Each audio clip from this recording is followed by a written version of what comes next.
We're here in the Floyd Professional Center, operated by the LCF Group. Floyd Professional Center is located in Floyd, Virginia, Suite 8 and 9 of the Village Green. There are many functions here in the Floyd Professional Center, and one of the functions we want to talk about today deals with microcomputers, but we just want to give you a bit of a view here of the one office space.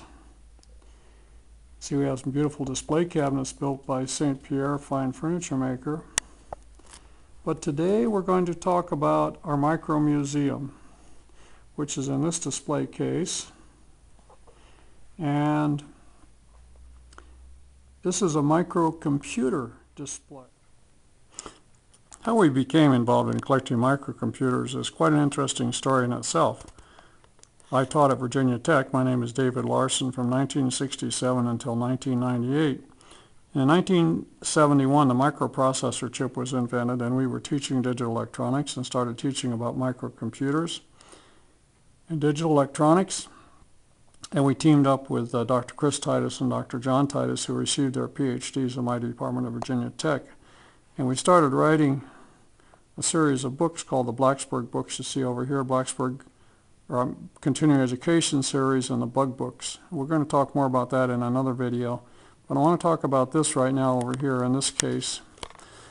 In the process of writing books, we also designed hardware, and particularly the one I'm most interested in at the moment is this one right here that was designed by Dr. John Titus in 1974 while he was still a graduate student at Virginia Tech, called the Mark 8. Mark 8 is considered to be the first microcomputer available for home use, and it was only as a construction article in Radio Electronics 1974, and you had to go out and buy the parts. The boards were available. Several hundred of these units were made. This is a very historical computer. In addition to that operational computer, our group also designed training microcomputers and other training equipment. We'll talk more about those in later videos as well. In concentrating more on the microprocessor or microcomputer era, after the 1974 construction article, this generated a tremendous rush of interest in home computing. And in 1975, January, Ed Roberts in Arizona built this Altair computer as a kit using the 8080 microprocessor. He'd hoped to sell 500 total. He had 5,000 orders the first month. So you can see there was a real built-up demand for people to have their own computer. And by the way, Bill Gates and Paul Allen started their software career with this computer. They moved to Arizona and wrote Tiny Basic for the Altair, and this started their career, which is now known as Microsoft. This was in 1975. In 1976,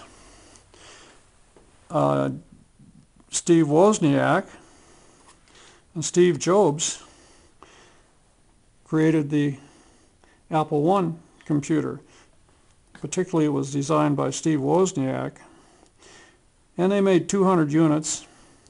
We do have an Apple I in our computer collection, but we don't have it on display here. There are 10 to 30 or 40 of these units still available, or still in existence, I would say. Quite historically significant. They hadn't really marketed it very much when Steve Wozniak decided to build a much better computer called the Apple II. And here you see the Apple II, a black version, which actually was marketed by Bell and Howell, but it's the Apple II. This really started the Apple Computer Company on the road to stardom, one would say. Not only was the Apple II significant in 1976, it was the first year of the plug-and-play computers. There were two other computers that came on the market that year. The Radio Shack Model 1, which we see here with the keyboard, the computers housed in that unit. We don't have the display here with us, but just the computer at this time. And then also, Pet Commodore produced a plug-and-play computer that operated basic plug-and-play. And here you see one of the books in our Blacksburg Continuing Education series as well. This was 1976, very milestone year. There were about 600 companies that tried to make operational microcomputers and microprocessors during this time frame.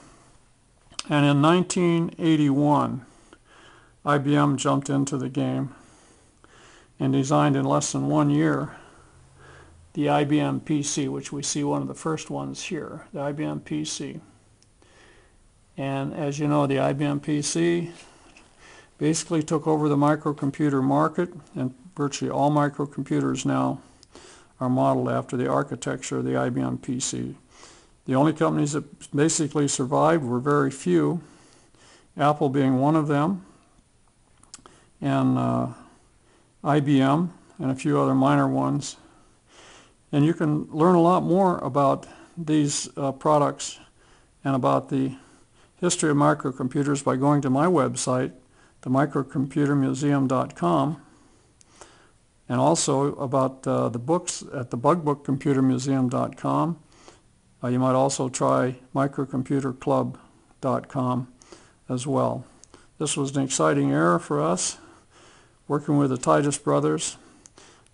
Our end goal here is we have tens of thousands of artifacts from the microcomputer historical period, 1970 to 1980. And our goal here with the LCF group in Floyd, Virginia, is to have a full-fledged museum displaying as many of these 600 computers and artifacts that were available and made during the period 1970 to 1981.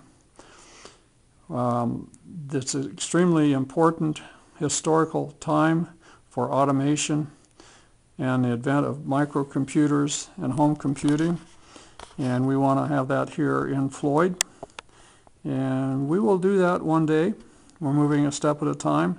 We just have this little micro museum here of just a few historical computers, which are very historic, but we have a warehouse full cataloged of computers ready to go into a museum, and we're anxious to eventually start on that project.